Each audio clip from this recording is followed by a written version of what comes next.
So the disclaimer is the opinions expressed on this forum is not representative of PLN's official stance.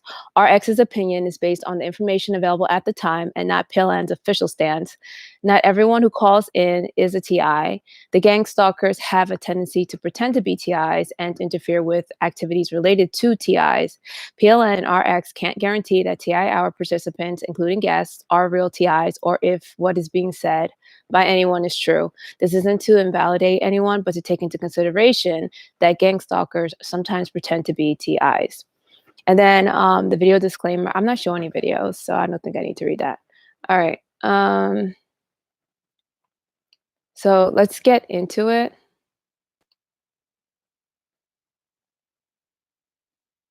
Let's see. I'm just getting everything up so that I am ready to go.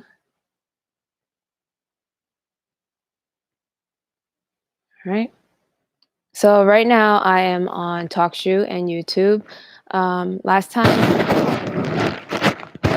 Recording started. Okay. Last time I heard like a fuzzy noise, so I was wondering. Okay. So last time I didn't give all the stuff. So if you want to call me on TalkShoe, the number is 1-605-562-0444, and the show ID is 8813724. I want you to be aware that if you do call on TalkShoe, I don't know if it does this all the time or maybe I was doing the wrong thing. I think it shows the area code and the first 3 numbers of your phone number. So if you don't want that, you should just do it through the internet. And I don't know what happens when you just log on with TalkShoe through the internet, but I think you get more privacy that way. And it lets you use your computer. So it uses your computer microphone. I just want TIs to know that in case they feel funny about it. So you can use your computer microphone to do that. You could always use the TalkShoe chat box. I don't know if you have to sign in or not to use TalkShoe, or you have to create an account, but that's one way. So YouTube has a chat box and TalkShoe has a chat box if you want to use that. I'm not narrating. We're going back to reading the second part of the book. So let's get started. I like to read, especially in cases like this where I'm kind of studying the text. So if you want to read along, here's a link to a free text version of the book that doesn't have all the chapters and are missing some paragraphs, but it'll work for this purpose. Let me post that link and then we'll get started. See, here's the link to the text.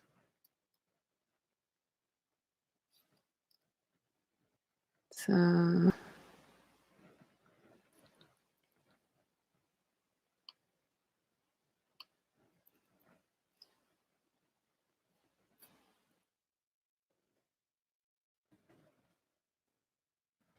into it. Okay, so that's the link. It's all messed up. Let me do it again.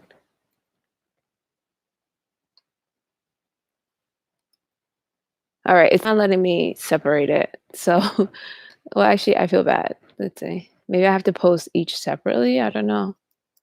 Okay, there it goes. All right. Okay, that's better. And then let me see. Okay, it came out. Okay. So that's the one. That's the link if you want to read along. All right. So things started off boring during the first part, but that boring part is relevant. It got better, and Delgado made a statement that showed that TI's electronic harassment claims are possible. So this part talks about Delgado's research on animals and people. So we're going right into the thick of his research. And it's actually, I think this part is interesting. I think all the way through it's interesting, but you be the judge of that. Okay. Okay. So that was the first 15 minutes. I don't know. In case you forgot, what I'm doing is I'm sectioning this book in 15-minute. What I'm doing is I'm doing 15-minute sections of this book and commenting after every 15 minutes. So let's see. So it says early man needed considerable physical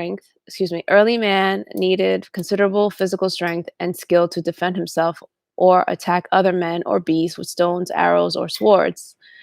But the invention of explosives and subsequent development of firearms have made unskilled individuals more powerful than mythical warriors of the past. And that's on page 47 if you want to follow along on the PDF. So this sentence shows how someone who is unskilled but has a gun may have more power than a well-trained warrior. A weak person who never stepped foot on a battlefield but has a gun could beat a warrior who has beaten the strongest fighters in the world. This applies to the TI situation because TIs have noticed that sickly gang stalker drug addicts have had the guts to challenge a healthy, strong TI. Even when they were not under the influence of narcotics, the sickly gang stalker drug addicts didn't consider the stronger, healthier TI a threat. Gang stalker kids have even challenged adult TIs. Why? Besides the fact that the TI is isolated, electronic harassment is the backbone of this gang stalking network. I know that electronic harassment sounds like some impossible sci fi delusion, but it isn't. The devices used in electronic harassment can make the gun obsolete. The scientist whose book we're listening to already said that remote control of people has been achieved. Now, imagine that a cop has a gun and is pointing it at a gang stalker who has an electronic harassment device. Theoretically, the gang stalker can use the device to stop the cop from using the gun by using the electronic harassment device to weaken the cop's hand, causing the cop to place the gun down. If that happens, the gun is useless to the cop, even though it works perfectly. But it becomes useless to the cop against the gang stalker. Back to the sickly drug addict gang stalker having the guts to try to bully the healthier and stronger TI. The drug addict gang stalker would probably use electronic harassment to beat the TI. And that's why it's important to investigate electronic harassment claims because weak minded psychopaths could use it to challenge a strong human society. The book says that stimulated animals started prowling around looking for fights with other subordinate animals, but avoided the most powerful cat in the group. It was evident that the brain stimulation had created a state of increased aggressiveness, but it was also clear that the cat directed its hostility intelligently, choosing the enemy and the moment of attack, changing tactics and adapting its movement to the motor reactions of its opponent. Brain stimulation determined the effective state of hostility, but behavioral performance depended on the individual's depended on the individual characteristics of the stimulated animal, including learned skills and previous experiences. And that's on page 43. So the experimenters were able to incite true rage in a cat, and the cat remained angry. It picked fights, but it wasn't stupid enough to challenge the strongest cat and get beat up. So it wasn't blind rage. The cat was able to attack and fight effectively. In other words, the cat didn't go around fighting with no tactic. And then it says brain stimulation determined the effective states of hostility, but behavioral performance depended on the individual characteristics of the stimulated animal, including learned skills and previous experiences. Therefore, if this worked on people, then a Manchurian candidate can be made. I mention this because, and I don't know if I'm saying Manchurian right, but I think I am. I mention this because it is something that TIs refer to a lot. Manchurian candidates are not one of the main reasons for reading this book, but a possibility that should be briefly reviewed. So, when someone is needed to fight a war, a device could be developed to enrage the person, like the cat, enough to go to war. So, what if this network was led by a group of psychopaths that want to rule the world and change it into an environment that was more hospitable to psychopaths so that they didn't have to wear a human mask all the time? Wouldn't having a device that could make Manchurian candidates be a convenient way to round up an army and stage a war? The psychopaths wouldn't even need to persuade or convince anyone. They would just press a button and within minutes have an army ready to fight for them. No one knows what the psychopathic network's agenda is, but this is a possibility. And with that, let's go on to the next 15 minutes. Okay, that was amazing. um, so what you saw in the first part, they explained how the monkey behaved, and then they put the same he actually put a stimulus on on a person. So he put the stimulus on a person and did the same thing he did with the monkeys, and the person like behaved similar to the monkey.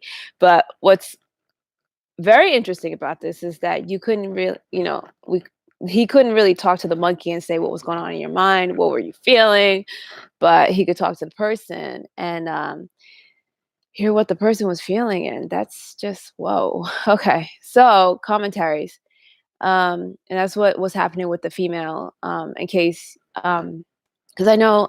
Okay, so I know like this book was. I said in the first part, but this book was written for people who were in the know, who in the know, people who are in that field and doing the same kind of research, and he uses that language. So maybe like someone like me who's not in that field, or maybe someone out there who's like not like well versed in the stuff, and I'm not really well versed. I'm not in his field, so it's like I can't explain it as well as someone in his field would.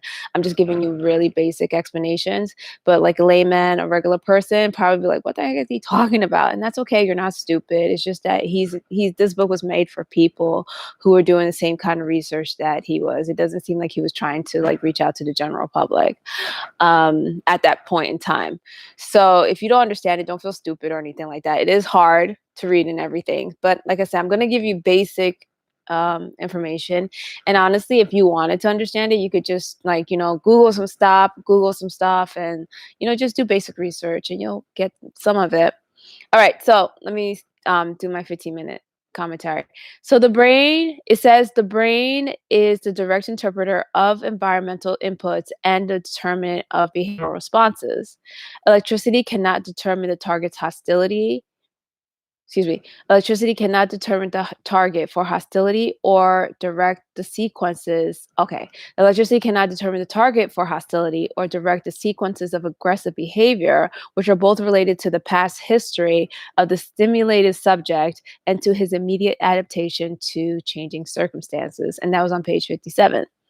So this explains why gaslighting and distorting reality is important to the beast. Their electronic harassment could be more effective when the brain or the mind is unstable.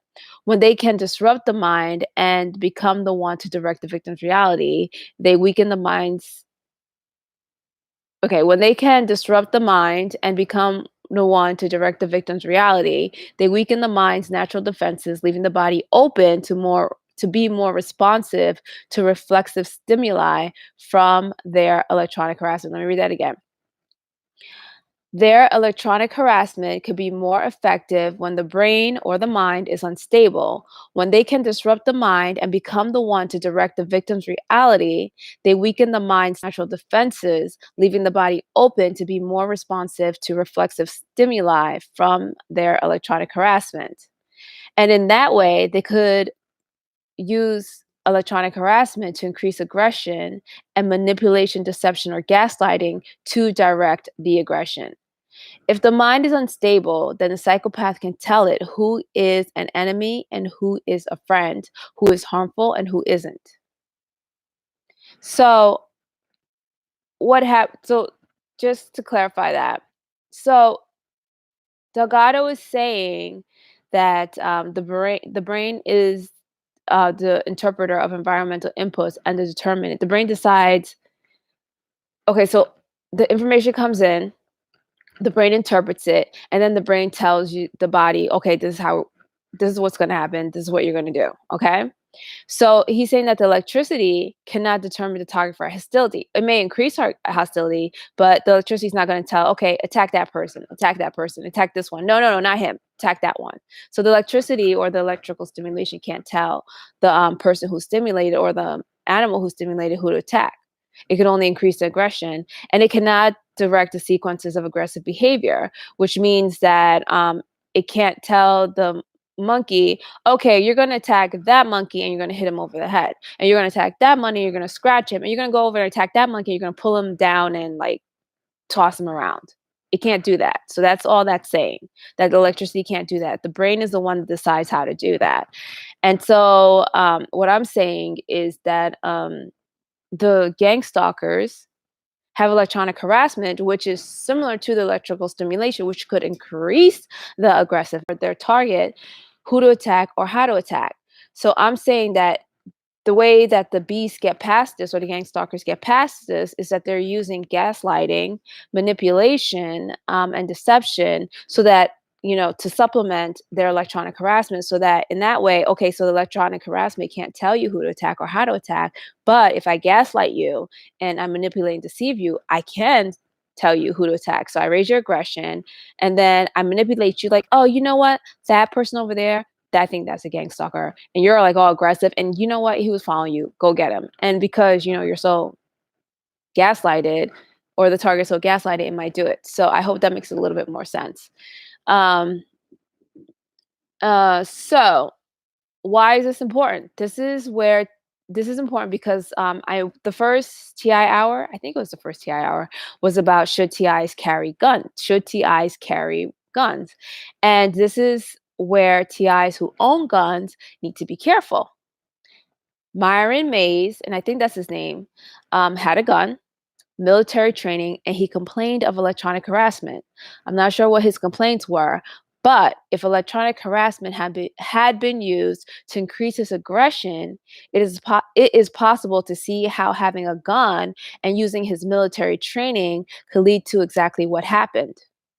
Okay. So let's say he was under aggressive electronics. Let's say they've been like doing this to him and they finally found his electrical threshold for aggression. So they pump up that electrical stimulation. He's aggressive. Okay. He's like that monkey now. And he's aggressive. He's on the attack. Who's he going to attack? Because of the gaslighting and the stalking and everything. The first person he's going to say, well, these gang stalkers have been messing with me. So his aggression's up due to electronic harassment. Now he has now they're able to like control who he targets due to the whole gang stalking campaign, and he goes out, and because of his military training, he's skilled. He knows who to attack. He knows, like, if you I watch a little bit of the video of the attack. I just couldn't watch the whole thing. It's heartbreaking.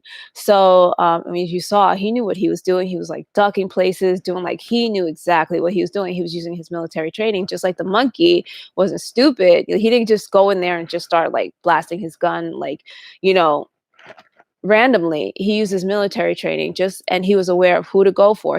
I think they said he went for people who probably were like who he thought were gang stalkers and were like hurting him the most. And just like the monkey went for didn't go after the boss monkey. The monkey went for like different targets, and I think the boss monkey went after the guy who challenged him, the monkey that challenged him the most. So Myron Mays didn't go on a killing spree and kill everybody in sight. He targeted specific people, and in that way I want to show you how. And then if you saw, and this is relevant because you saw in the female subject, her behavior was much like the monkey's. And then if you like put it into context into something that happened recently, Myron May's behavior kind of like parallels that. So I thought that was very interesting also when I read it. So when you get this information and when you get Delgado's experiment on the monkey, which was parallel to his experiment on a female human subject, which is kind of parallel to what happened with Myron Mays, you have to wonder, was it suicide by cops, as they called it, or was it an electronic harassment setup? If those electrically stimulated aggressive monkeys were able to use a gun, would they have used a gun? Who knows, right? These are things that are possible if electronic harassment is similar to Delgado's research. And then, so a next part of the next, and then the next part of the book says it is interesting that the application of ESB modified the interpretation of the environment, changing the peaceful relations of a group of animals into sudden overt hostility. The same sensory inputs provided by the presence of other animals, which were neutral during control periods, were under ESBQ for ferocious and well-directed attack. Apparently, brain stimulation introduced an emotional bias which altered interpretations of the surrounding. And that's on page 57. So, this suggests that it is possible to use electronic harassment to change a peaceful environment into a hostile one. This means that only one gang stalker is needed to ruin an environment. And I go back and forth with using examples where TIs are being influenced by by electronic harassment, and examples where gang stalkers are being influenced by electronic harassment. The reason is because, from my observation, I think that electronic harassment is used on gang stalkers by their own network. I think that the gang stalkers are actually the prototype, the most complete takeover of an individual by the psychopathic network. And I kind of think that they are being bred. They're kind of like cattle. They're being bred to well, I'm not going to go into that. Okay. So let's just stick to this for now. So I think that they are the prototype. They are the successful, complete takeover of an individual, and by the psychopathic network. And the psychopathic network wants everyone to be like their obedient zombies, ready for use at their beck and call, or as TI is noticed, at their beck and text. Think about it.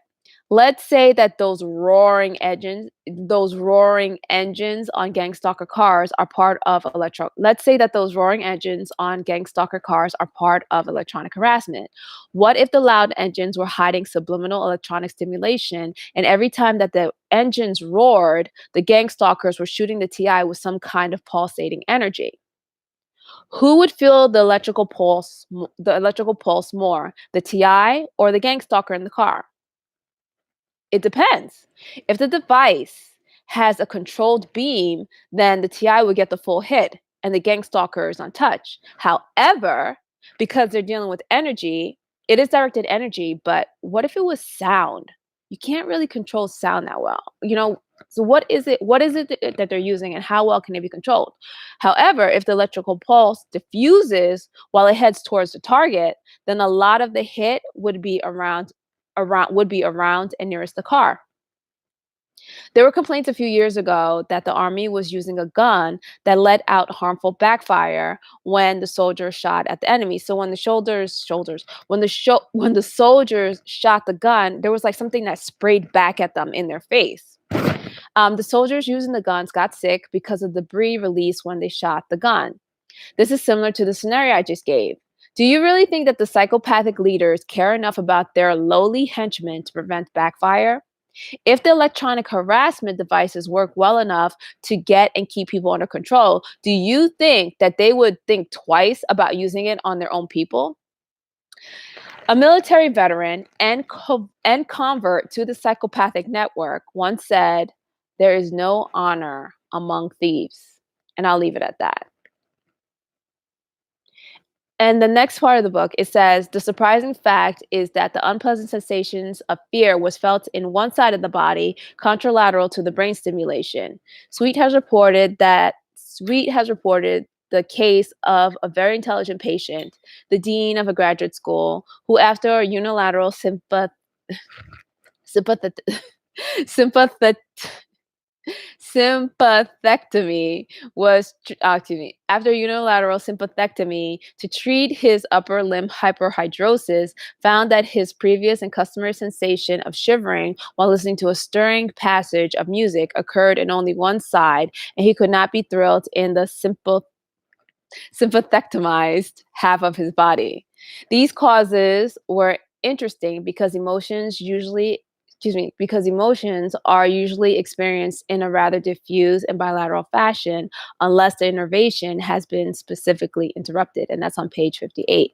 So a sympathectomy is a procedure to cut or block a nerve in the middle of your body. It is done to treat problems such as severe sweating, hyperhidrosis, and severe facial blushing. During the procedure, the sympathetic nerve along your spine is cut, burned, or clipped.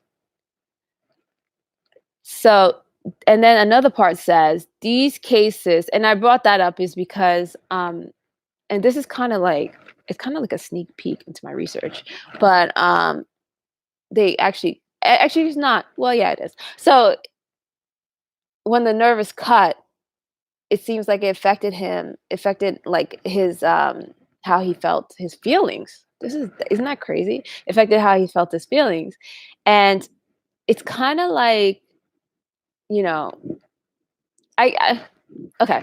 So yeah, so when the nerve is cut affects his feelings. So what if this electronic harassment is targeting nerves? Maybe they're not cutting nerves, but maybe they are affecting the nerve in some way. That'd be interesting. All right. So, stimulation, and then it says stimulation. Oh, excuse me. Then it goes on to say these cases were interesting because emotions are usually experienced in a rather diffuse and bilateral fashion, unless innervation has been specifically interrupted. A TI said that she sometimes felt her feelings on one side of her body, but not the other. She never had a stroke and has no health issues, so this was puzzling. She said it sometimes felt as if parts of her body are numb and she doesn't know why. I don't know if any other TIs have felt like a numbness on parts of their body. Um, and then in another part, it says stimulation of the dorsolateral nucleus of the thalamus evoke precisely the same type of attack at a level of simple, I can't wait to get past this part. Symptomology directly proportional to the applied intensity. It was possible to find the electrical threshold for mild anxiety or to increase it to higher levels. And this is bizarre simply by turning the dial of the simulator. Oh my God. One could sit with one's hand on the knob and control the level of her anxiety on page 58. Whoa. I don't know, like, that is crazy. That part freaks me out. So Delgado was able to control someone's anxiety level, and that would be so dangerous if the wrong people had access to a device that could do that. I mean, like, he was literally just sitting there, and there's this patient in front of him, and he's just turning the dial, and she's getting more and more anxious. That is, wow, I don't know. I don't know if it freaks you out as much as it freaks me out. That's just crazy. But he was able to achieve that in 1970. So or no, probably before 1970 because you have to do a lot of research before you write the paper. Okay. And then another part says in one of our female patients, stimulation of a similar area in the thalamus induced a typical fearful expression as she turned to either side, visually exploring the room behind her. When asked what she was doing, she replied that she felt a threat and thought that something horrible was going to happen. This fearful sensation was perceived as real, and she had a premonition of imminent disaster of unknown cause. The effect was reliable on different days and was not altered by the use of lights and a movie camera to document the findings.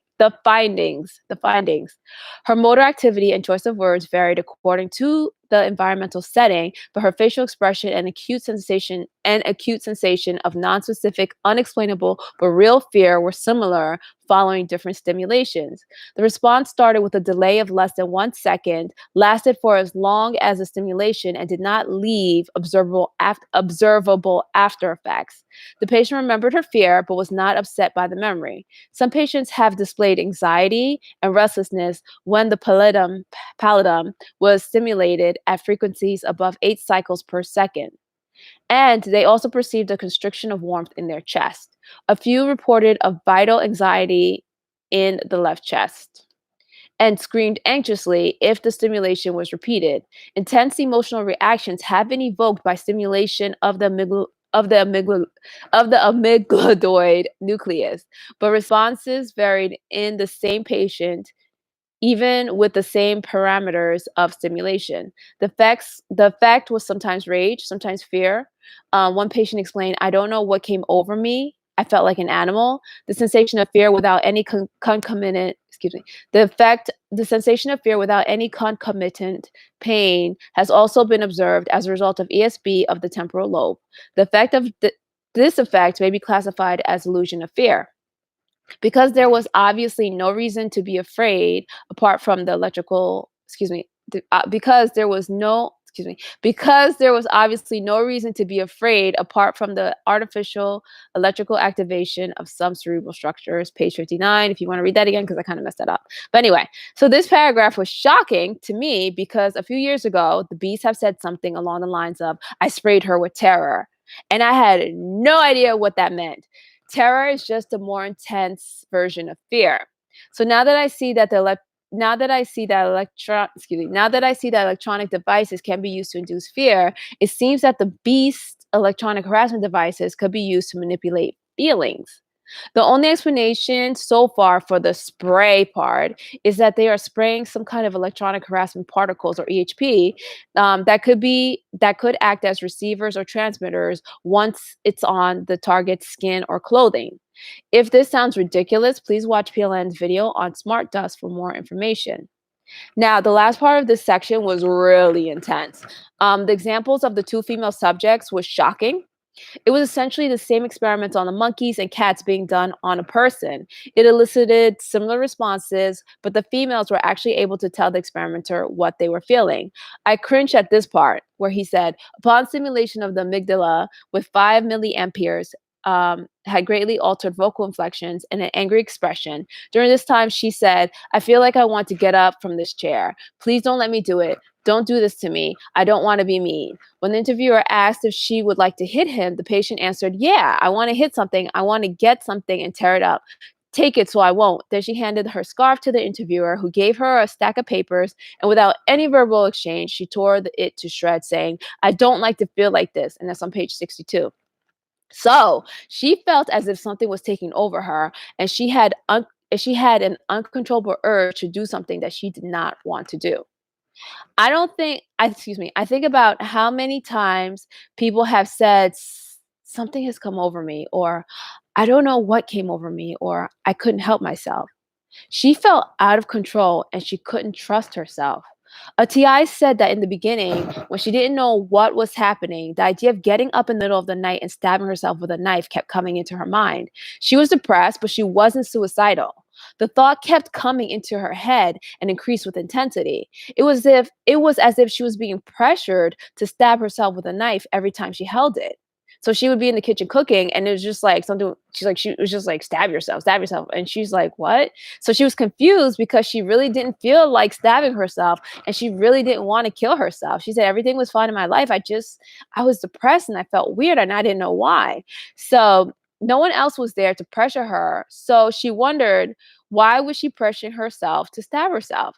It got so intense that she hid the knives and set booby traps for herself. Um, every time before she went to bed, just in case she did get up in the middle of the night and tried to stab herself. So she thought she was going crazy. And you know what? I think this could help explain her ordeal. The beast could have been using electronic harassment to make her self harm or commit suicide. That's disgusting. Okay. So back to the female subject of the book.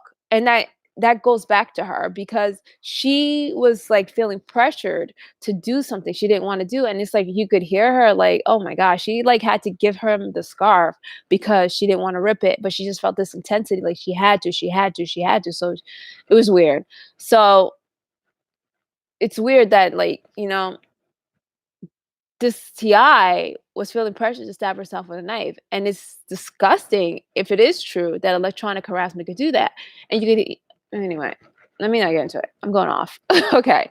So back to the female subject from the book. I can imagine observing a TI under agitation and the gang stalker standing there like the interviewer, knowing what was going on behind the scenes and making sneaky references to her struggle. And TIs, you know what I mean?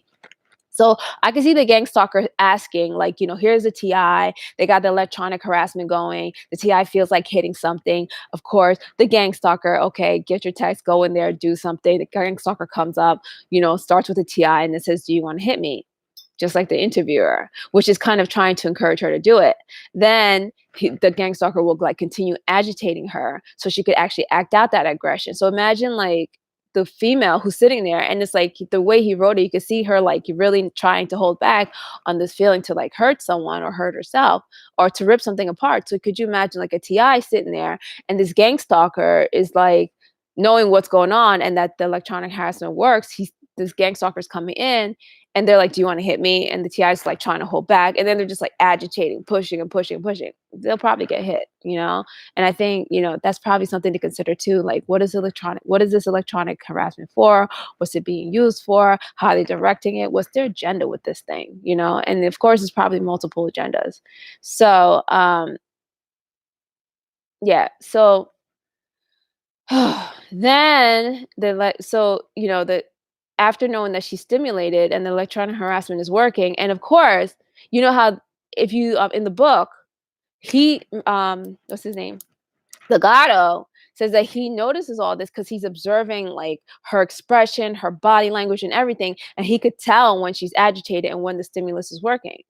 So these these gang stalkers, okay, they're watching you, like, all the time, and they probably because they're predators and they're, like, in tune with and this is, like it's disgusting. They've probably been doing this all their lives. They'll know, like, you discern like, you think you're, like they'll know, like, certain things to tell when you're agitated and stuff and when they can go in for the kill or go in, to push you over the edge, They know when they probably are easier they probably have an easy time telling when you're at the brink. I mean, that this doesn't mean that you can't fool them. They're stupid.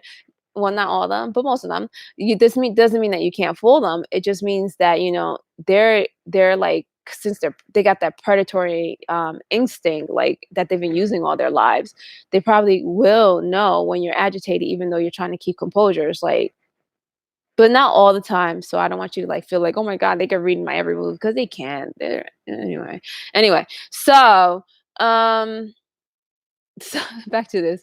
So then, the gang stalker could agitate the TI so she could act out aggression, and I wanted to say let it out, but that is a mistake that many, make in the beginning. Many TIs think that the feeling is coming from them, from within them, that they are experiencing inner turmoil or fighting their demons, when in reality, they're fighting external stimuli. The body recognizes that this is the body recognizes this harmful command, so her body said, "Okay, this is a harmful command. I'm gonna look," but the command was saying, "Get angry." You know what? I can't say that because he says the stimulus can't direct anything, but the stimulus, he got her angry, but the way it worked on her was that it got her so angry that she wanted to tear something up, and so that's how the body okay, that's interesting. But anyway, so yeah, so the stimulus came in to increase her aggression, and he pushed it, pushed it, pushed it, and her body's, way of responding to that was, like, get angry and tear something up. But that wasn't coming from her. The body was just trying to make sense of what it was feeling or where this aggression was coming from, and that's how and the mind too, because the body's like, "What is going on?" The mind's like, "What is going on?" And they just come together and make up this thing, "Okay, well, just get angry and tear something up," because they wanna just relieve that pressure, and, but she knew it wasn't coming from her. The body, because she resisted it. If you saw that she resisted that urge and she did everything to stop it, so somehow the body and the mind knew that this wasn't coming from her. Because, she probably was like, even though I don't know if she was the one with the epilepsy or with the mental illness, but she didn't wanna act that out, especially not in front of therapists. It's one thing crazy people know. Unless you're, like, extremely crazy, you don't get crazy in front of your therapist, 'cause that could get you in a lot of trouble. So she was trying to, like, work it out, this aggression out, but I'm rambling. So anyway, so yeah. So she was like, "Get angry." So but whatever, the stimulus wasn't the command wasn't coming from her, "Get angry, tear something up." No, the electrical stimulation wasn't telling her to get angry and tear something up, so I can't say that. But the electrical stimulation was increasing her aggression, and the way she was gonna act out that stimulation was to get something and tear it up. But either way, that wasn't coming from her. Sorry, I lost my section here, and Palladium, blah, blah, blah, blah. If you wanna know what I'm reading, I read ahead, and then I make notes, and then I go back and I read my notes, and that's what I'm reading to you, my notes. And that was like an error, I think. I wrote that the command was to get angry and tear something up, but that's not true because, like I said, the electricity doesn't tell you what to do. It just raises your aggression, and then the body acts out in a way. Gets acted out. It's kind of and this that's interesting actually because it's kind of like it's tailor made, just like these beasts. Like the campaigns have a similar component to all of them, but it's also tailor-made for you. So even though everyone's going to get that electronic harassment to increase aggression, but this person might increase their aggression by punching a pillow. Punch a pillow, don't punch a person. And this person might increase their aggression by, painting because that's how they release their aggression, and like in a very nonviolent way. Another person might actually punch a person, So it's just like the stimulus, and that's the common ground. They have the stimulus, and the electronic harassment is going to hit you with aggression, but how it acts out is all dependent on the target, and that's why they kind of like tailor make everything. So anyway, let me find my place because I'm rambling again. See, I told you if I make a mistake, I will call myself out. Well, not call myself out, but I will, correct it. Let it out. Okay. So I want to say that, she was feeling this pressure to act out an aggression. So that I could say she was feeling like a pressure to act out an aggression. Um, and I wanted to say let out that aggression, but the mistake that many make in the beginning was that many TIs think that, the feelings come from within them, that what they're experiencing, I already read that part, but I'll read it again. What they're experiencing is inner turmoil or fighting their demons, when in reality, they're fighting external stimuli. The body recognizes this harmful command. Okay, I'm not going to read that part because I just clarified it. Okay, so the body recognizes the harmful stimulus, okay, is not coming from itself. The mind is trying to figure it out. Where is this coming from?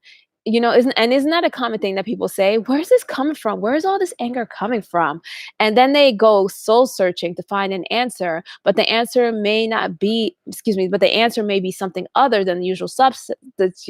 But the answer may be something other than the usual suspects, which are usually, oh, this must be something from my past coming up. Oh my gosh, this must be some repressed feelings. It must be spirits, something. Those are the usual suspects. But what if someone was using an electronic device to mess with your mind, body, and emotions? What could be happening when you say to someone, what could be happening when you say to someone, oh, I don't know why I like you, I just do, you know? And, you say that a lot. It's like, sometimes have you ever had a time when there were red flags? Have you ever had a time when there were red flags about someone, but for some strange reason, you just stayed around to find out later that you should have run the other way? What was going on? Did you blame yourself and call yourself stupid? What if it was something else? People always talk about toxic people or energy vampires, people who seem to suck the life out of you or you feel drained after being around them. You know, what if that was electronic harassment? What if that's part of electronic harassment? These psychopaths will use their devices to get what they want. You don't have to be a TI. You just have to be useful to them in some way for them to go after you. It's called narcissistic. We talked about it. It's narcissistic, psychopathic, or narcissistic supply. And the gatos, so it's just like, that's what I'm saying. The general public really, really like, you're not like exempt from this. And I'm not trying to say that to spur you into action. I'm just, like I said, I don't want anyone to be a sitting duck for these people, you know. So I'm just trying to like make you more aware of everything. And Delgado's work opens up so many possibilities, good, bad, and neutral. And I probably scared a lot of people, but it is better to know than be a sitting duck, Psychopaths love sitting ducks and I don't like that, And I did also let you know that their device is not invincible. And this book has supported that statement. This still could be stopped. This book was published in the early 1970s, but it doesn't seem as if the bees have got to their goal of totally controlling people, except for their prototypes, their own minions. So I think at this point, some official authority needs to look into the TI's claims before it's too late. So I'm sorry if I rambled. I made a mistake and I had to correct it. And let's go to the next part. Okay, so that's the next 15 minutes. I think it's important to say that um, even though electronic harassment might affect your feelings by trying to not implant, but stimulate certain feelings in you, you, as far as I know now, um, you can decide how to express those feelings still. So if you're a TI, and I know one TI was when I did the should TIs date, he was like, oh well, I'm interested in electronic harassment, and it seemed like he was frustrated with some of the things that are out there. I can't really like tell you what to do, but I just wanted you to know that if you are experiencing electronic harassment, and if it does get to the point where you're experiencing aggression, you know maybe you haven't found a way to stop that stimuli, an aggressive stimuli, or reduce it, or but you could determine how you respond to it. Like I said, some people, maybe if you drew a really angry picture, maybe you could go and, what I say, punch a pillow. That helps. Maybe you can, get on your treadmill and run, just find a way that if they're hitting you with this to kind of like diffuse that um, electronic harassment. And I'm not trying to say, I'm not certain yet if the electronic harassment, they're using electronic harassment in that. I suspect that they may be, so it's not definite. So don't think that, I'm definitely saying it's true or not. That's definitely a possibility, but I can't really say right now whether or not that is. But I can say that if that is a possibility, they might direct the aggression, the increase, whatever stimulus that increases aggression in you, but you could direct how it's expressed or how you if you choose to express it. So with that said, let's go to the next 15 minutes, my commentary. So it says the highest score was recorded from one point in the septal region, and the patient declared that pushing this particular button made him feel good as if he were building up to a sexual orgasm, although he was not able to reach the end point and often felt impatient and anxious. Another patient with psychomotor epilepsy also enjoyed septal self stimulation, which again had the highest rate of button pressing and often induced sexual thoughts.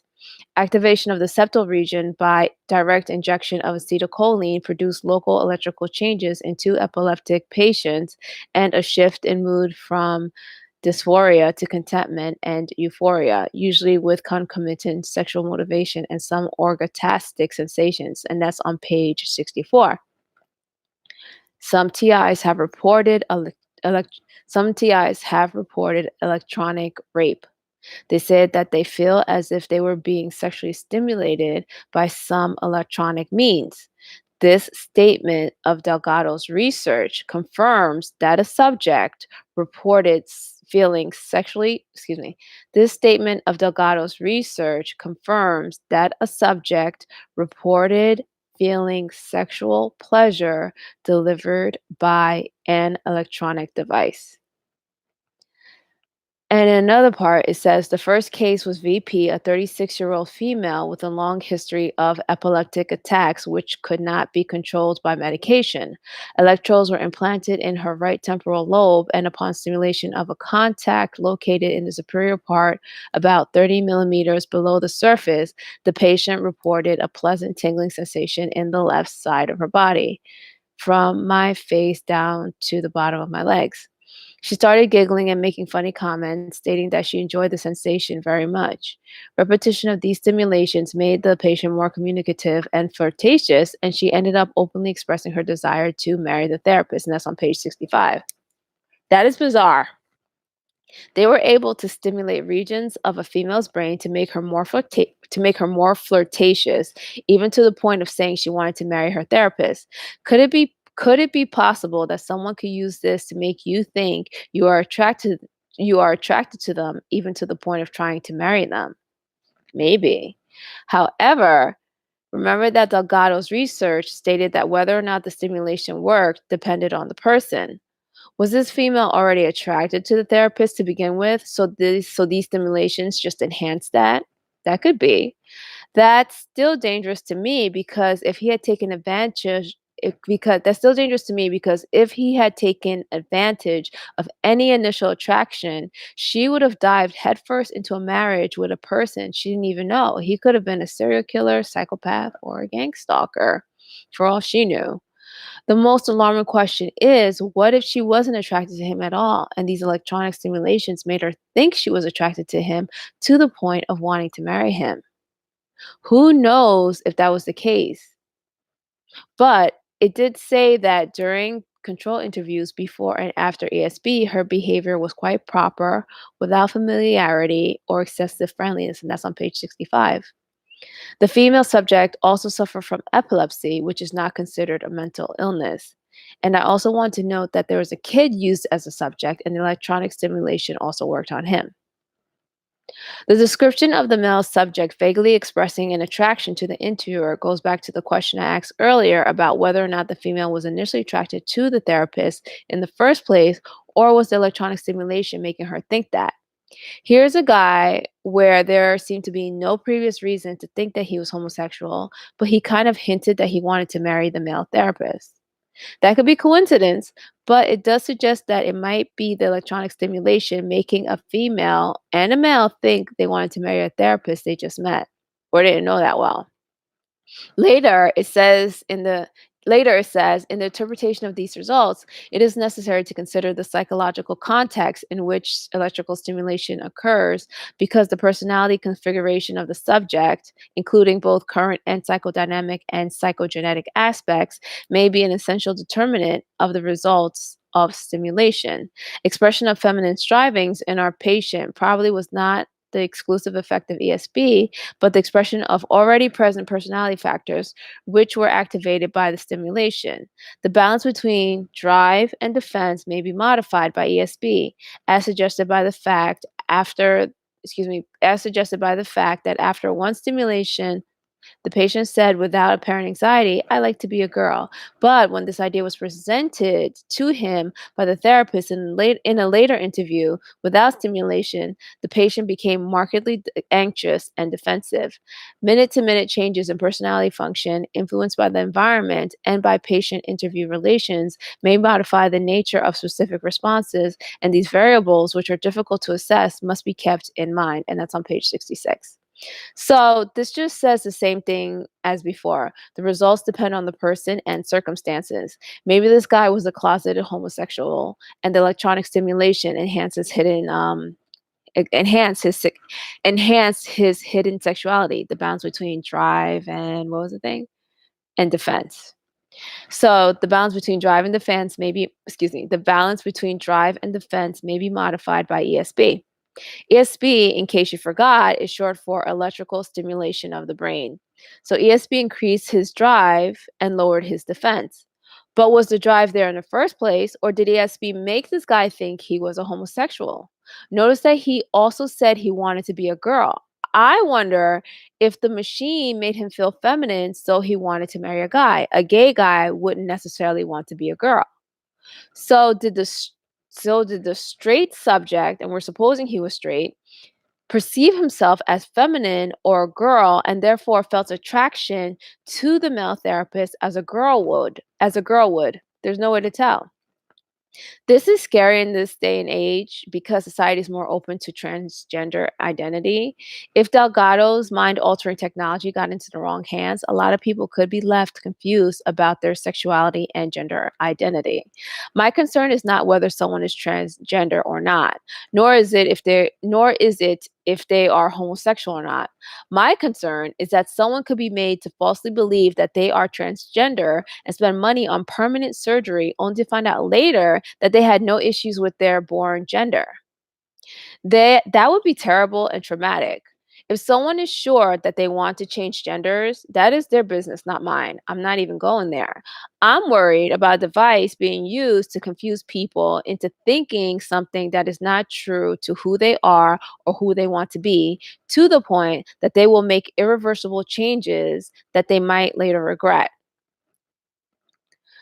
Delgado's research shows that the brain is influenced by frequencies and electronic signals, whether they be from radio or something else.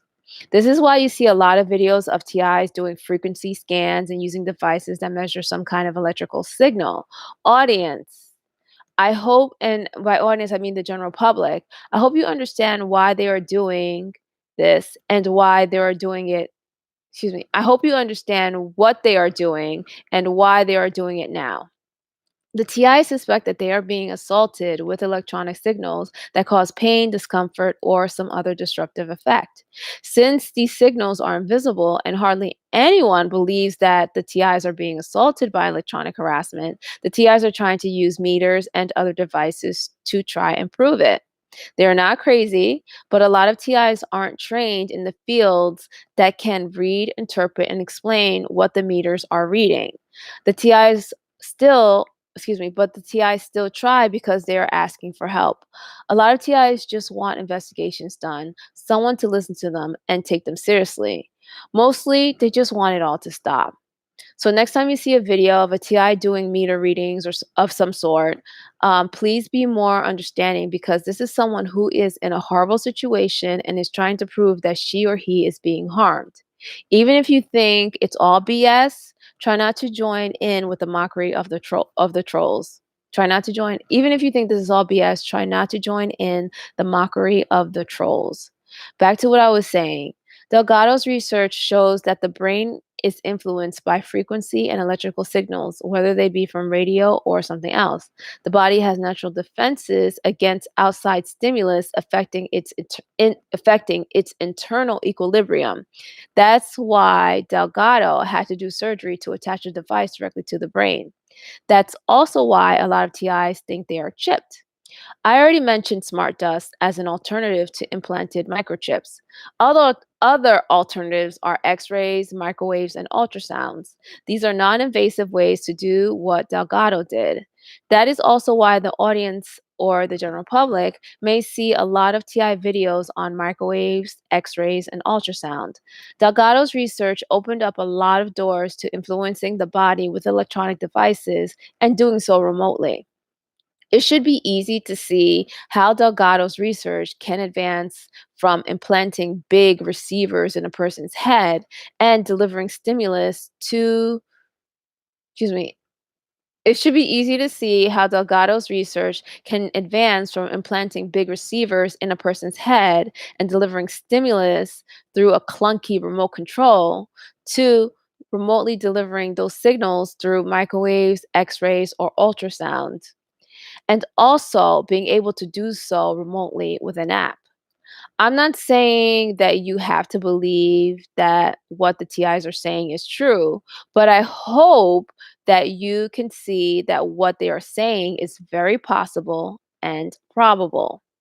Cutting edge research like Delgado's, it was cutting edge back in the 1970s, almost always leads to more research to make it better and better, whether it's publicly or privately funded, whether the public accepts it or not. If there will if there will be a public outcry, as in the case of Delgado's research, it probably will be funded and continued privately until a way is made, excuse me, if there will be public outcry, as in the case of Delgado's research, it probably will be funded and continued privately until a way to make it more acceptable to the public is found, even if that means taking the research to other places where there's less resistance. And that's usually how it goes.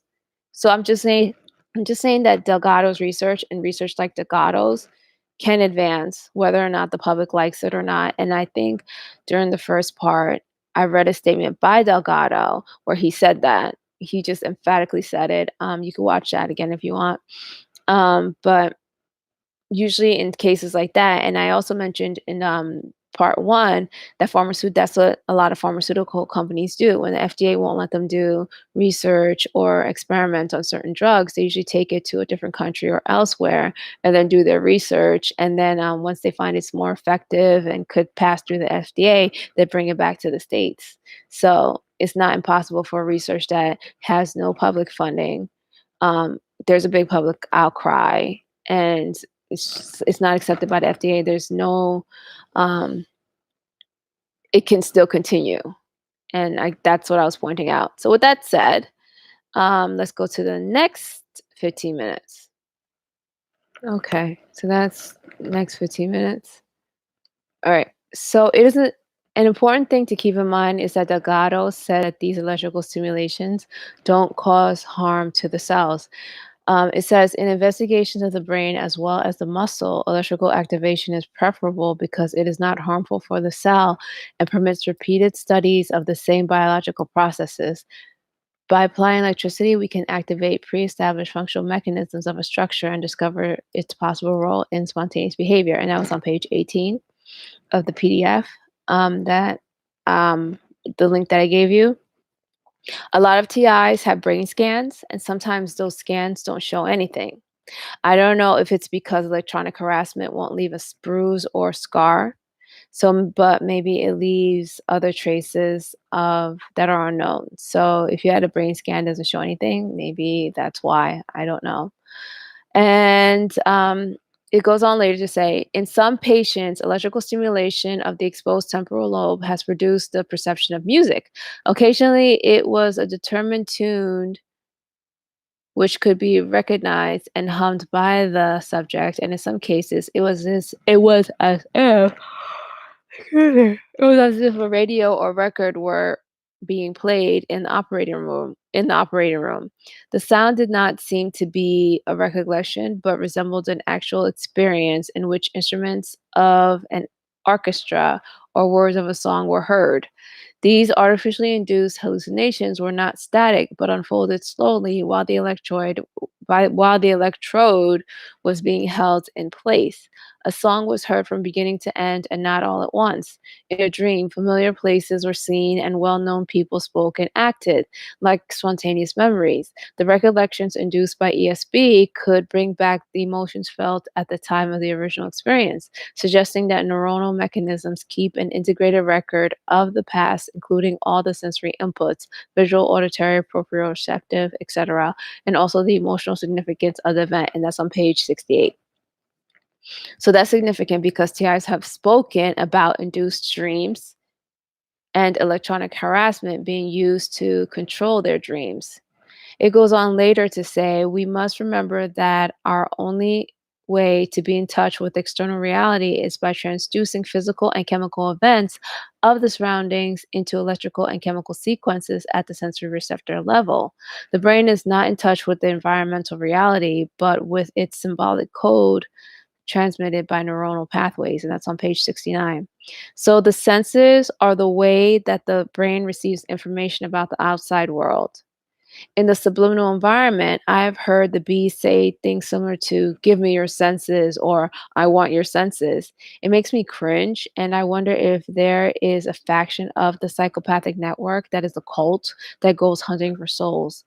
I sometimes think that this network is made up of different factions or groups. That could be why TIs have differing opinions on who these gang stalkers are or who they could be. So maybe they go after the senses to take over the target's reality. If the brain is interpreting the environment through the senses, then if the brain is interpreting the environment through, if the brain is interpreting the environment through the senses, then if you take over the senses, hypothetically, you can take over the brain and tell it what to do and think. And then it says the following phenomenon have been observed in patients: illusions, visual, auditory, labyrinthine, memory or deja vu, sensation or remoteness of unreality. Two, emotions, loneliness, fear, sadness. Three, psychical hallucinations, vivid memories or dream as complex as life itself. Vivid memory or a dream as complex as life experience itself. And four, forced thinking, stereotyped thoughts crowding into the mind, page 70. CIs have complained about forced thinking. That is important because that means this is being used to control thoughts or even tell someone what to think. And with that, let's go into the next 15 minutes. Okay, that is the next 15 minutes. All right.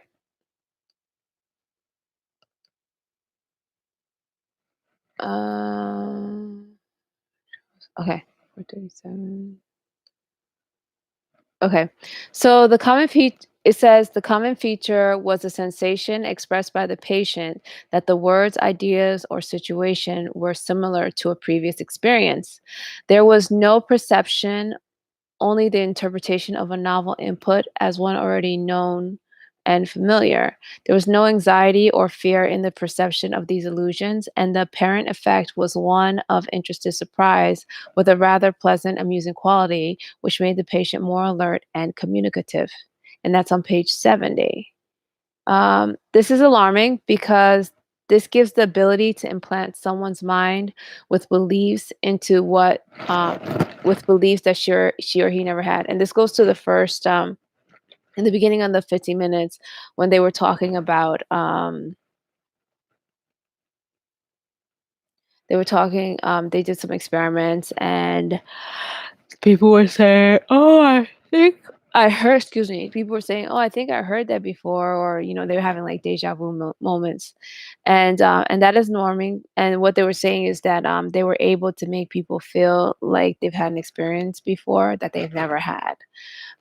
So or they were able to make people feel as if something or someone was familiar and they never met that person. So I guess like the therapist could come in and they would like stimulate the person, and the person would start feeling like they knew the therapist, even though they never met the therapist, and the person would really believe it and start thinking in their mind like, "Oh, I've met this person before," and they never had, or the therapist would say something and they would stimulate the person, and the person would be like, "Oh, I think I was thinking that before," or they would think that it came from them.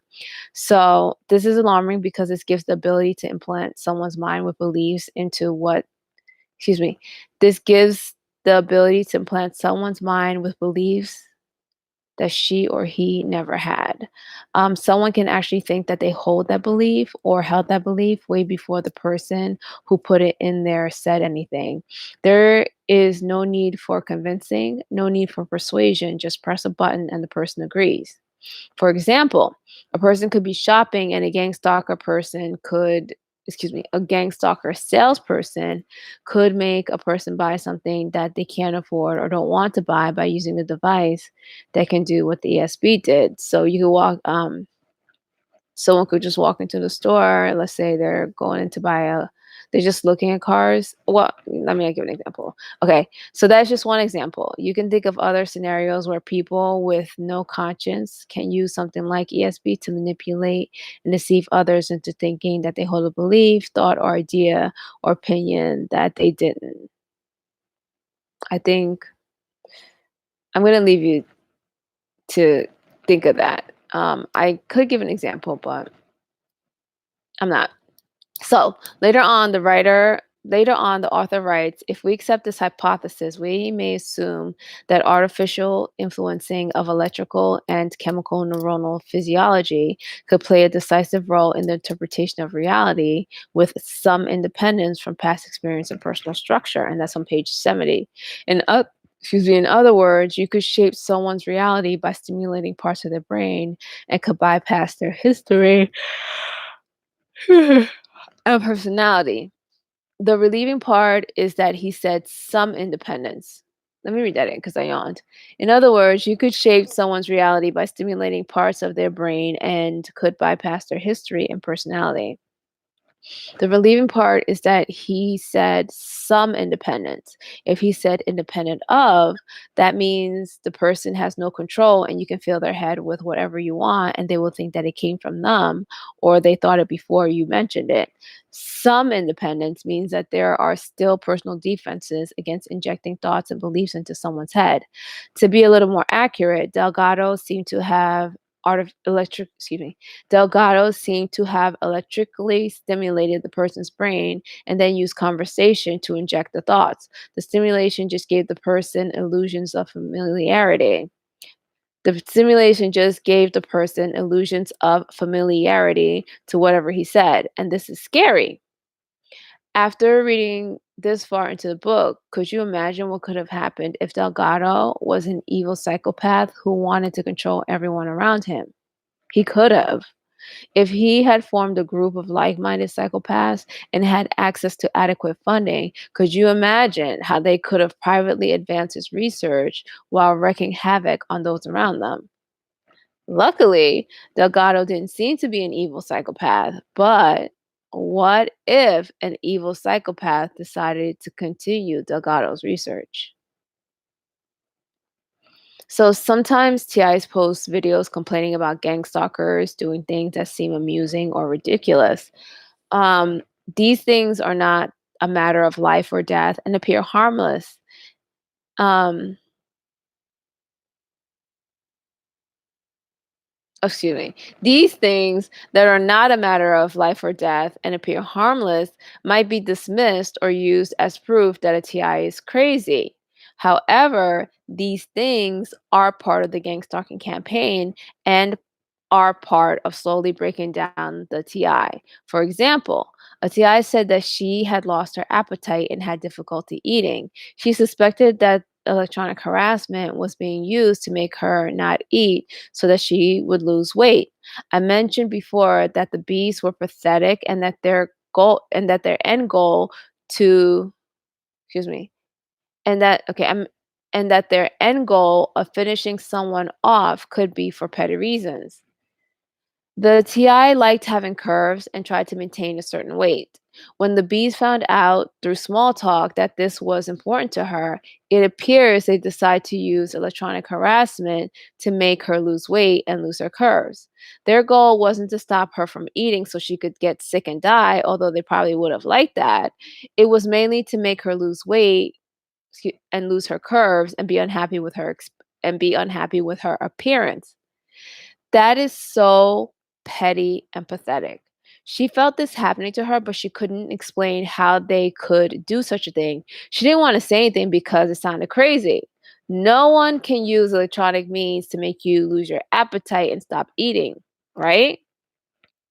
Here's an expert from what was read. Here's an expert from what was read. One example of how a hungry monkey loses appetite under the influence of brain excitation is presented in Figure 19. At the sight of a banana, the animal usually shows great interest, leaning forward to take the fruit, which he eats ferociously with evident pleasure. However, his appetite is immediately inhibited as soon as the caudate nucleus is electrically stimulated. Then the monkey looks with some interest at the banana without reaching for it and may even turn his face away, clearly expressing refusal. During stimulation, the animal is well aware of his surroundings, reacting normally to noises, moving objects, and threats, but he is just not interested in food. If a monkey is stimulated when his mouth is full of banana, he immediately stops chewing, takes the banana out of his mouth, and throws it away. And that's on page 73. It appears that it is possible to suppress the appetite and actually stop someone from eating. This experiment was done on a monkey, but as was seen before, the responses under similar stimuli was very similar between animals and people. For anyone who thinks that it is ridiculous or crazy to suggest that other people could have continued Delgado's research because there are laws against it, it wouldn't receive public funding, and there was a big public outcry, I would like to notify you that there are laws against money laundering, drug dealing, and computer hacking. I would also like to notify you that despite there being laws against these things, no public funding and any no public funding of any of it and constant public outcry, these three things are thriving and advancing to this day. Let's go on to the next 15 minutes. Okay. Sorry, that was a little bit more than 15 minutes. Um, So it says it should be concluded, therefore, that maternal behavior is somehow dependent on the proper functioning of mesencephalic structures, and that short ESP applied in this area is able to block the maternal instinct for a period of several minutes. And that's on page 82. And one of the most heartbreaking parts of becoming a TI is when your friends and family betray you. Most TIs are shocked that their siblings, children, and even parents would ever turn against them. Those who come from tight knit families can't figure it out. What could the beast possibly say or do to get their loved ones and their lifelong friends to turn on them? Sometimes it's like their friends and families become totally different people. If electrical stimulation can cause a monkey mother to abandon her newborn, could it work on people? Could the TI's loyal friends and family have been hit with electronic harassment to make them betray the TI? In some cases, no amount of lies, threats, or bribes or anything else could cause a family member to betray the other. In those tight bonds, could electronic harassment have been used on a family member to make him or her turn on their TI family member? I'm not saying whether or not this is the case, it's just a possibility. However, before you go running back and instantly forgiving a friend or family member for who betrayed you, remember that exposure has not happened yet and this is still going on. Electronic harassment is just one explanation of betrayal by friends and family that you could consider, but it might be more complicated. Keep playing it safe for now. Then it says later, in some cases, sleep with pleasant dreams has been induced, and occasionally sleep or awakening could be obtained from the same cerebral point by using a slow or high frequency of stimulation. Diminished awareness, lack of normal insight, and impairment of ability to think have been observed by several investigators during excitation and different point during during excitation of different points of the limbic system. Often, the patient performed automisms such as undressing or fumbling without remembering the incident afterwards. Some of our patients said they felt as if their minds were blank or as if they had been drinking a lot of beer, and that's on page 86. A common complaint that TIAs make is that electronic harassment is used to a common complaint that TIs make is that electronic harassment is used to wake them that would be done to shame the TI and make her look crazy. She thought they were going to do it by drugging her food and making her think her clothes were contaminated or there was someone in the house. They weren't able to get her to run down the street naked, but I brought this up because the paragraph mentioned that that often the patients perform automisms such as undressing or fumbling without remembering the incident afterwards. It would be incredible if they had used that to get her to take off her clothes, then use some other means to scare her out of the apartment and into the street. Some of our patients said they felt as if their minds were blank or as if they had been drinking a lot of beer was one that was worrisome because what if something had happened and the TI is confused and someone called the cops?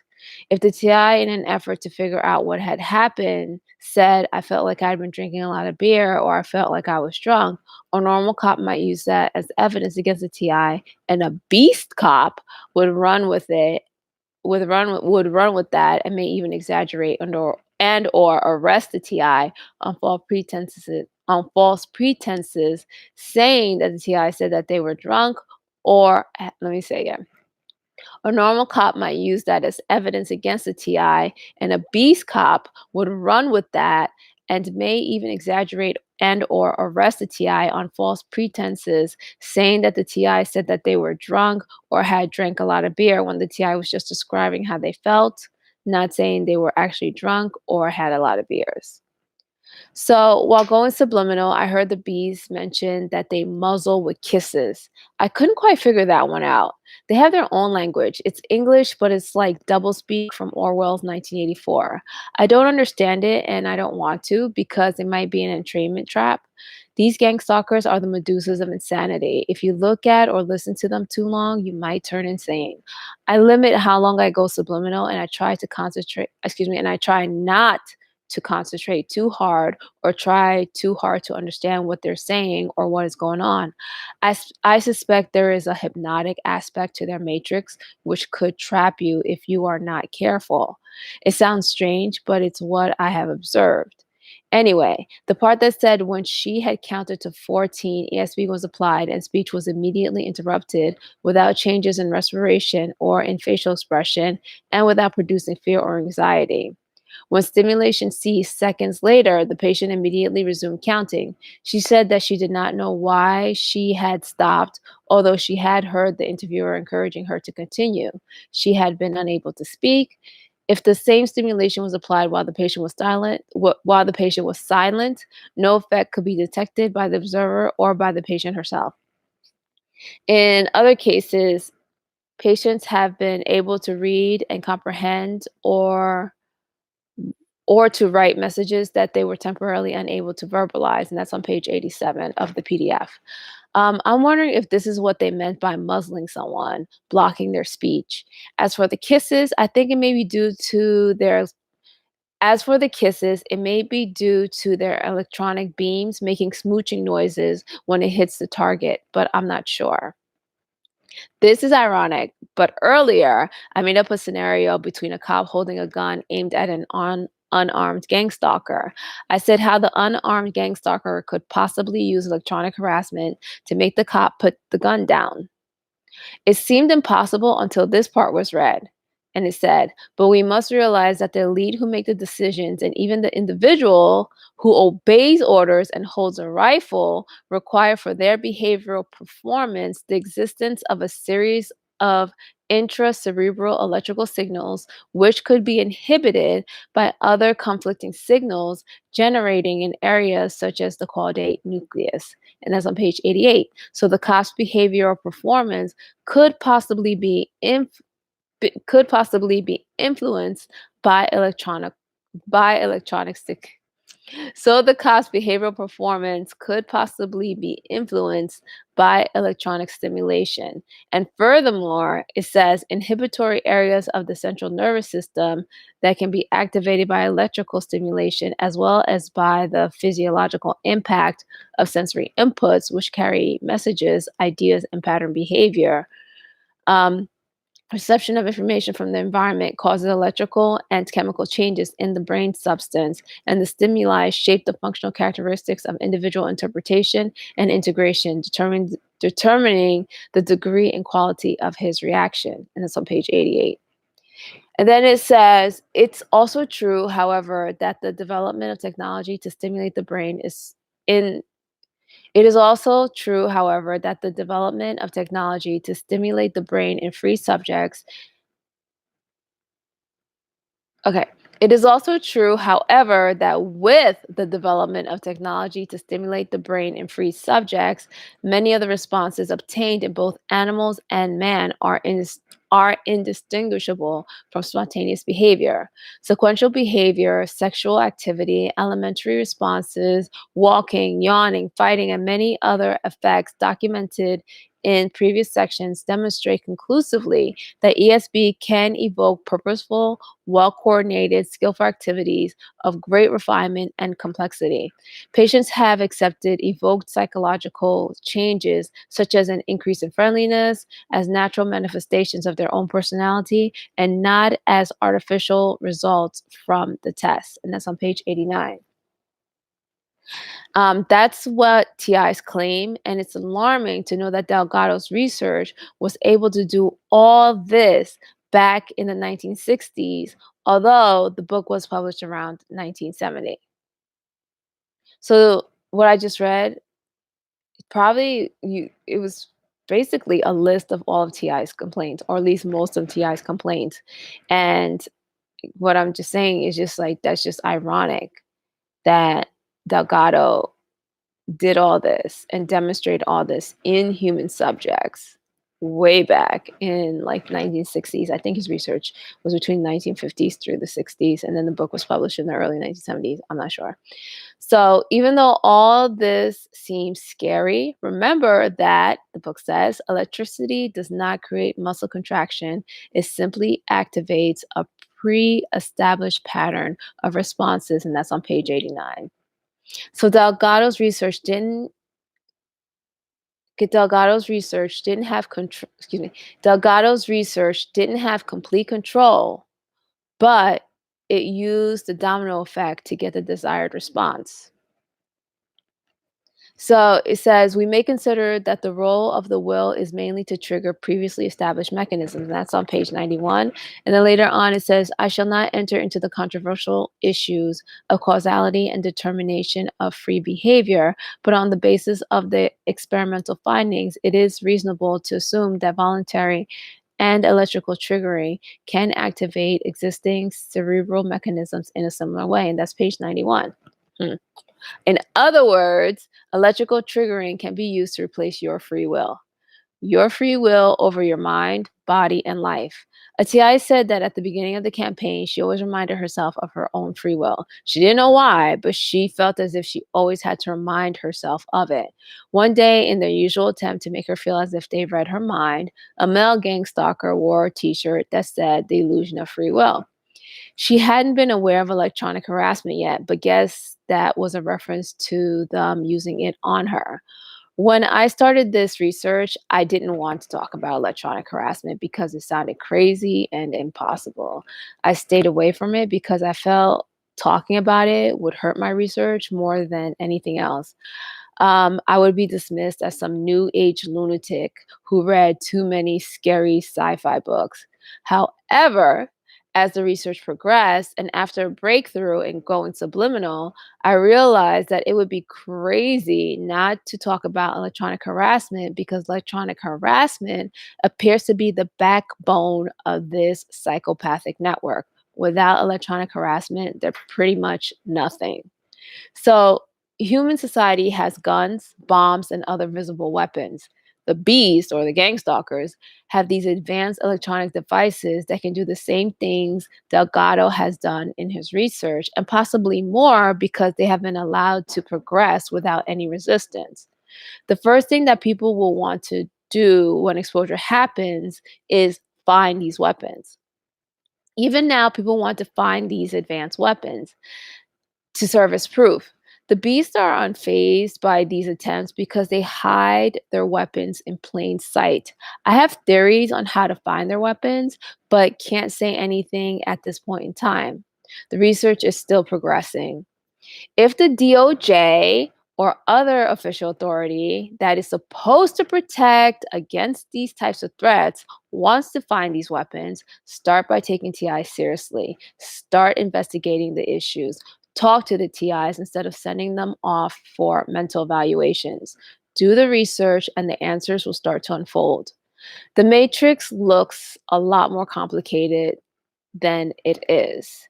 Don't be fooled by the Wizard of Oz special effects. You have to always be careful, though, because it is a web of manipulation and deceit, but the truth always comes out. And last but not least, the beasts are a bunch of smug idiots. Let's go on to the next 15 minutes. All right. So it says, in general, electrical stimulation of the brain was dominant over voluntary behavior, provided that its intensity was sufficiently increased. And that's page 92. A lot of TIs have expressed frustration because there have been times when they have found some way to stop or lessen the effect of electronic harassment, only for the same thing or something similar to return. It often leaves them feeling defeated. In the experiments in this book, it seems as if the experimenter changed the intensity and duration of an electrical stimuli until they were able to get the desired effect. That could be what is happening when TIs find remedies for some of the electronic harassment. It's not that it didn't work or you can't stop the electronic harassment. Um, you probably did stop their electronic harassment, but they just tweaked things until they were able to get the effect they wanted. As TIs know, gang stalkers have what they can take shifts. So you could just imagine how they try to go around and how much time they have to go around whatever remedy that you've come up with. But you could also increase the intensity and duration of your remedy, or you could try something else. So don't feel defeated. Tweak your method until you find a way that works. Later on, it says there's already abundant evidence that ESP can control a wide range of functions, including motor activity and mental manifestations in animals and in man. We know that electricity stimulation, excuse me, we know that electrical stimulation of specific cerebral structures excuse me, we know that by electrical stimulation of specific cerebral structures, we can make a person friendlier or influence his train of thought. In spite of spectacular potential, ESP has practical and theoretical limitations, which should be delineated. Which should be delineated. And that's on page 94. So that is the author explicit. The author explicitly wrote what he has accomplished right there. And that's very significant to TIs. He admitted that he could that electrically stimulate somebody to control a wide range of functions, which includes motor activities. He can make people do things, mental manifestations. He can make people think things, as well as feel things in both animals and in man. Um, he can make people friendlier. He could influence people's train of thoughts.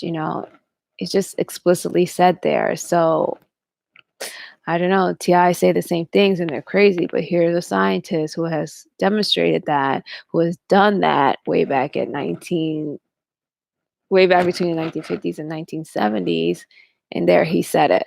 Okay. So later on, it says science fiction has already imagined men with intracerebral electrodes engaged in all kinds of mischief under the perverse guidance of radio waves sent by some evil scientists. The inherent limitations of ESP make realization of this fantasy very remote. The flexion of a limb can be The flexion of a limb can be radio controlled, and an emotional state could also be set remotely, but the sequences of responses and adaptation to the environment depend on established intracerebral mechanisms whose complexity cannot be duplicated by ESB. Even if we could stimulate different points of the brain through 20 or 30 channels, it would be necessary to have sensory feedback and computerized calculations for the programming of simple spatiotemporal sequences. Induced performance by more complex act induced performance by more complex acts would be far beyond available methodology. It should be clarified that I'm not talking about directing each phase of a response and not about complex behavior such as lever pressing or fighting, which may be triggered by ESB but develops according to individual experiential circumstances by individual experiential circumstances which are beyond electrical control, which is on page, and that statement's on page 95. So this paragraph can seem comforting if you read it quickly. It may seem as if he is saying that electrical stimulation can't be used to turn humans into robots who will obey and do everything a person with the remote control tells them to do. And I was going to call the author out on this because he already admitted that the electrical stimulation can manipulate people's actions, thoughts, and moods. Then the last sentence said, it should be clarified that I am talking about directing each phase of response and not about complex behavior such as lever pressing or fighting, which may be triggered by ESB but develops according to individual experiential circumstances which are beyond electrical control. When he says controlled like a robot, he's talking about when you have a remote controlled robot and you make its arm go up and down or make it walk forward or backward with a remote control. You can control every single move. He is saying that his research didn't achieve that. You can't just shut people off and turn them on again like you would a remote control robot. That would mean that you would need to make a remote control that can go through each phase a body goes through to create a movement. In the example of the domino effect, you would have to stack each domino, program how each would fall, calculate the impact of gravity, and so on to achieve a robotic movement of those dominoes. Okay. His research didn't do that. He is still saying that the electrical stimulation can only start the domino effect. The person will lift an arm, but he can't control how the person will go about lifting their arm. The electrical stimulus can't make the person lift their arms up while wiggling their fingers or swaying to the beat. It could only make the arm go up. How it goes up depends on the person and the environment. So I hope that makes a little bit more sense. After reading this, you kind of start to see the method to the gang stalker's madness. The gang stalker campaigns seem random and all over the place, before. It didn't, it was just like, what are these people up to? They're crazy. And they are crazy. They're insane. They're serial killers. They're disgusting. All that, but it's just like, what are they doing, And the street theater, the harassment, the street theater, the harassment, the electronic harassment, the stalking, the gaslighting, the destruction of someone's life and finances and relationships, it all seemed random. But the pieces of the puzzle are coming together. To control someone, the gang stalkers need electronic harassment, but it isn't enough. The street theater, the harassment, the electronic harassment, the stalking, the gaslighting, someone's life, the destruction of someone's life, relationships, and finances are all meant to distract the mind and make the mind unstable so that thinking is decreased or stopped. Remember the boring sections about the newborn and the primitive mind? In those sections, it was pointed out that if someone doesn't think, they just do what they're told. So once all those things that I mentioned, the harassment, gaslighting, blah, blah, blah, so once all those things get the TI to be distracted and reduces thinking, electronic harassment can be more effective and used to make the TIs do what the leaders of the psychopaths want. It's coming together slowly but surely. However, that's not my final answer. Remember that this is just the beginning, and more information might come along to either confirm what I just said or change it. So, I'm not saying that Delgado's book explains everything about electronic harassment or what is happening to TIs.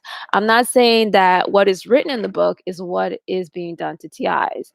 Since there have been no official investigations into the issues, and my research on electronic harassment is still new, I don't know. I can't really give any definitive answers about what's happening right now.